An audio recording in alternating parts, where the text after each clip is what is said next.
sé por qué me subí. Ay! Sasakay ka pa ba dito kung ganito yung masasakyan mo? Mama! Ito ang Ferris wheel at alam mo ba, ito ang pinakamalaking gulong sa buong mundo. Oo, pinakamalaking gulong. Ngunit sino nga ba ang nakaimbento ng Ferris wheel? Halika, alamin natin.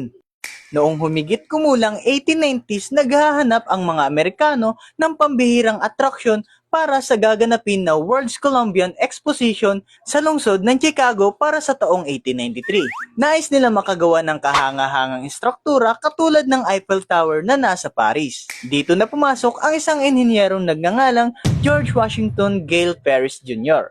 Siya lang naman ang nagdisenyo ng kauna-unahang modernong Ferris wheel. Kaya naman sa apelyido niya kinuha ang pangalan ng Ferris wheel. Noong June 21, 1893, unang pinaandar ang malaking gulong na ito sa lungsod ng Chicago. May taas itong 80 meters at merong 36 na cabin. Bawat cabin ay maaaring magsakay ng 60 katao. Oo, 60 katao. Kaya naman mahigit 2,000 pasahero ang maaari nitong isakay sa isang ikot.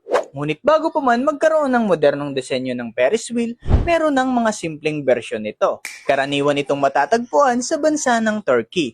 Ang ganitong bersyon ay pinapaikot lamang ng mga tao at kalimitang mas maliit ito kumpara sa mga Ferris wheel na kilala natin ngayon.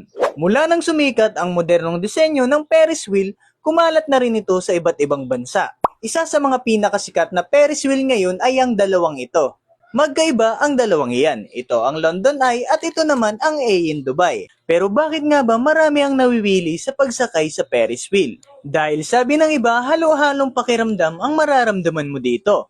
Yung pakiramdam na nakakatakot, nakakalula, pero at the same time, masaya. Pero alam mo ba, ikaw ay parang Ferris wheel lang. Dahil pinapaikot-ikot ka na nga, tuwang-tuwa ka pa. Mama! Bakit ba